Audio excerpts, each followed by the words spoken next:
अस्सलाम वालेकुम। ना जी, शहबाज गिल साहब की गाड़ी का एक्सीडेंट। अच्छा, ये कोई आखिरी एक्सीडेंट नहीं है।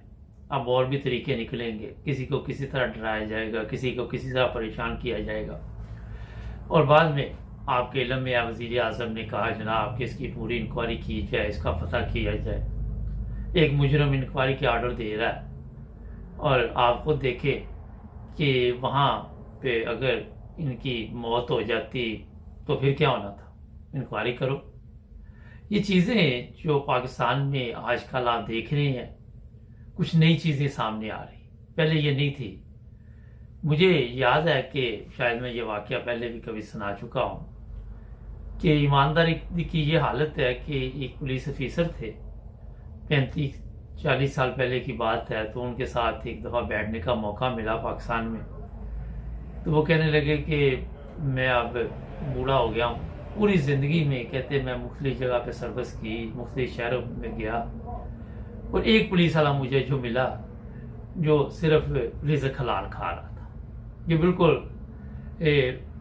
वो बात है कि जैसे उन्होंने मुझे सुनाई, मैं वैसे ही आपको सुना रहा हूँ। मैंने पूछा वो ये कैसे जनाब? कहते हुआ ये कि हम यहाँ पे मुर्ग खा रहे होते थे, कभी कुछ खा रहे होते थे, रिश्वत मिलती थी, पैसा आ रहा था, कोई तमीज़ नहीं थी कि हलाल है हराम है। कहते एक पुलिस वाला होता था उसमें जो अपना खाना साल लेके आता और वो साइड पे बैठ के खाना शुरू कर देता। तो हम उसको कहते आ जाओ हमारे साथ खाओ, तो कहता ये मेरे लिए जायज़ रहेगी। अब आप अंदाज़ा लगाएं। और वो जो उसका खाना होता था, अब मैं आपको अगर बताऊं, जिस तरह उन्होंने बताया कि कभी वो गुड़ के साथ, कभी अचार के साथ, कभी कोई चीज़ ले आता और वहाँ बड़े सुकून से खाना खाता था। ये कोई रिश्वत, ये चोर बाजारी आज नहीं पाकिस्तान में शुरू हुई, और सदरात से ये सब कुछ चल रहा है। मगर इस पर कभी किसी ने तवज्जो ही नहीं दी, किसी ने ये सोचे ही नहीं कि मैं किसी तरह अपने आप को तब्दील करूं। तो नाज़रीन, बताने का मकसद ये है कि खुद ही ये एक्सीडेंट करवाते हैं, खुद ही इंक्वायरियाँ कराते हैं। वो जिस तरह मैं बताता रहता हूँ, एक तरफ कहना कि यार ना करो, दूसरी तरफ इशारा करना कि पैजो, वो वाला सिलसिला यहाँ पे चल रहा है पाकिस्तान में। अब वज़ीर आज़म की जो अपनी इंक्वायरी हुई है उस पर वज़ीर आज़म ने तो अमल नहीं किया। उसके बेटे की इंक्वायरी हुई, उस पर अमल नहीं हुआ। वो शहबाज गिल की क्या इंक्वायरी कराएगा? ये सोचने वाली बात है। एक तो मैंने कहा आपको ये बता दूं कि आप ये इमरान खान के जलसे वगैरह, जो भी जुलूस जहाँ भी देखेंगे, कोई ना कोई ऐसी गेम डालेंगे कि बाद में इंक्वायरी कर ली जाए। मरियम औरंगजेब ने कहा जी कमीशन बनेगा और उस पर कोई उंगली नहीं उठा सकेगा। जिन लोगों ने कमीशन बनाना है पहले तो उन पर उंगलियां उठ रही हैं।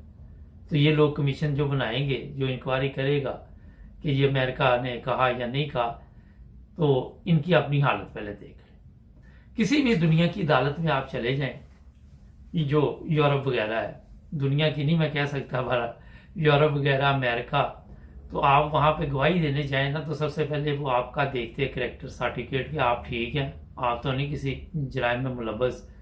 वो आपका भी पता करते हैं पहले, फिर आपकी गवाही पे टाइम ज़ाया करते हैं।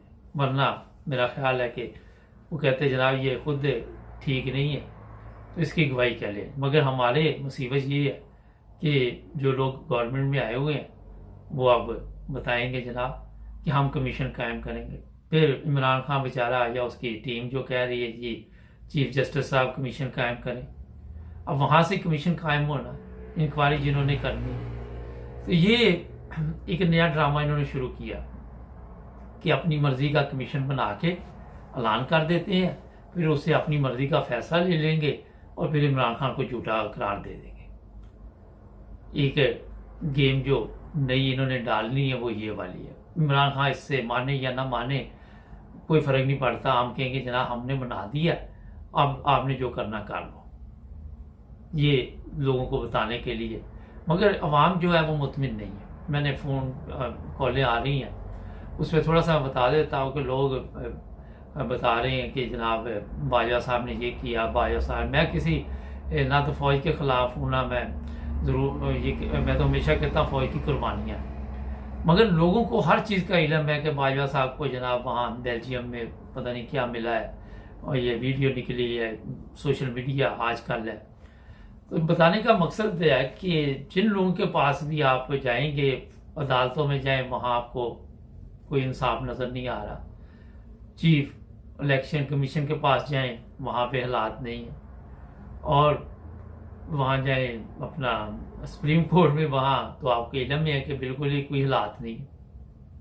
लाहौर हाई कोर्ट के जो जज हैं उनके खिलाफ रेफरेंस क्या बनना, जिसके पास रेफरेंस जाना उसको भी खरीद लो। अब आप खुद अंदाज़ा लगाएं कि पाकिस्तान में जिस मुश्किल में इस वक्त इमरान खान है या कौम है। मैं आपको एक और चीज़ बता देता हूँ कि सिर्फ इमरान खान नहीं है, बेशुमार फ़ोन यहाँ आ रहे हैं। मैं कहता आज़ादी राय का हक हर बंदे के पास है, आप फ़ोन पे बताएं अखलाक के दायरे में। वो यही रो रही है कि जनाब ये सारा सिस्टम जो है इंडिया के कहने पे हुआ है, कोई कहता अमेरिका के कहने पे हुआ है, कोई कहता पाकिस्तानियों को पाकिस्तानियों के ज़रिए ख़रीद लिया गया है। इस तरह की बातें सामने आ रही। असल में जो मसला वहाँ भी आया हुआ है कि अब जो गवर्नमेंट है उनसे गवर्नमेंट भी नहीं चल रही, क्योंकि ज़ाहिर है गवर्नमेंट कैसे चलेगी जब आप मुख्तलिफ जगह से कोई लोगों को मिला के तो गवर्नमेंट बनाते हैं, फिर उसकी भी माननी, उसकी भी माननी, उसकी भी माननी, उसकी माननी, अवाम की नहीं माननी। बस आपस में जो भी पार्टी होगी उसकी आपने बातचीत जो भी है माननी है, जो उसको फ़ायदा है। जो जरदारी के केस है, जरदारी कल कह रहा था मैं पाकिस्तान को बहुत खूबसूरत बना दूंगा। पहले तुमने क्या बनाया? कल कहीं इसका जलसा था तो वहाँ पे ये बातें बता रहा था। तो ये मैं चीज़ें आपको इसलिए बता रहा हूँ कि बेचारी अवाम अगर सिंध की हालत देखे, अगले दिन सिंध का एक एरिया था तो वो मैं देख रहा था तो मेरे साथ कोई बैठा हुआ था तो कहते यार यहाँ पे तो बहुत ही हालात ख़राब है, यहाँ तो बिल्कुल ही कोई चीज़ नहीं है। पाकिस्तान में जो भी लोग वहाँ पे इस वक्त गवर्नमेंट में है वो तकरीबन आपके इल्म में क्रिमिनल है, और वो लोग पाकिस्तान की अवाम के साथ क्या सलूक कर रहे हैं ये पाकिस्तान की अवाम समझ चुकी है, अवाम जाग चुकी है। अब इंतज़ार कर रहे हैं कि चंद दिनों में इमरान खान जब भी बुलाएगा तो हम सड़कों पे जाएंगे। इतना गुस्सा भरा हुआ है लोगों के अंदर, अगर वो चाहे डेनमार्क में है, चाहे स्वीडन में है, चाहे यूरोप के किसी मुल्क में या अमेरिका में या कनाडा में, कि वो अपना गुस्सा निकालना चाहते हैं। वो कहते हैं ये हुआ क्यों, ये कैसे हुआ, हमारे मुल्क का नाम बदनाम कर दिया इन लोगों ने। और फिर ये चीज़ें भी सामने आ रही हैं कि अमेरिका के कुछ लोग भी बता रहे हैं कि सिस्टम जो सब अमेरिका के जरिए चेंज हुआ। नाज़रीन, पाकिस्तान में पाक फौज जो है वो बड़ी अच्छी है, हमारे आम पब्लिक भी अच्छी है, मगर प्रॉब्लम ऊपर है जहाँ पे लोग जो है वो बिके हैं। और जब ऊपर वाला हमला बिक गया है तो वहाँ अब एहतजाज करेगी, उन पर केस बनेंगे, उनको जेलों में डालेंगे, मारेंगे, तशद्दुद करेंगे, जो इनका काम है। अब देखते हैं कि आज इमरान खान का जलसा है मियाँ वाली में, एक दो दिन में वो क्या बताने वाला है, या कोई ऐसा फैसला करेगा कि जितनी जल्दी हो लोगों को इस्लामाबाद की तरफ बुलाए। मगर उससे पहले मेरा ख्याल है कि शायद हुकूमत गवर्नमेंट ये ख़त्म हो जाए, जो मेरा अपना ख्याल है।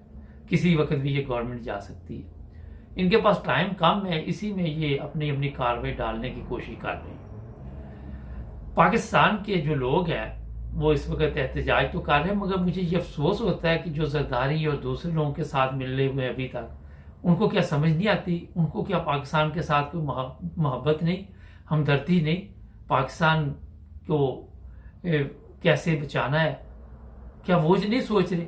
आज 70 साल का बुजुर्ग भी ये कह रहा है कि इमरान खान ठीक है, वो पाकिस्तान की बात करता है, और 20 साल का नौजवान भी यही बात कर रहा है, खवातीन भी ये बात कर रही है। तो ये जो चीज़ें आज आप देख रहे हैं, इसका जो सोशल मीडिया है सबसे बड़ा प्लेटफॉर्म वो है। वहाँ से हर चीज़ एक सेकंड में इधर की उधर। ये कौन सा आज अखबार का दौर है कि अखबार छपेगी फिर लोग पढ़ेंगे, किसी को पढ़ना आता है किसी को नहीं आता। मोबाइल तो हर बंदे ने पकड़ा हुआ है और एक एक सेकंड की वो न्यूज़ जो है वो दे रहे। तो ये जनाब अली आपको मैं बता देता हूँ कि आराम से ये गेम शेम नहीं आपके काबू में आ रही।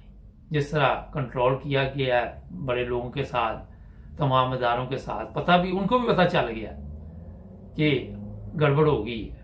मैं हमेशा ये बताता रहता हूँ, लेकिन ठीक कैसे करनी। शाम को हालात हाजरा में आपको जंग की सूरत हाल और कुछ ये भी बताएंगे। जुड़े रहे हमारे साथ, सब्सक्राइब भी कर।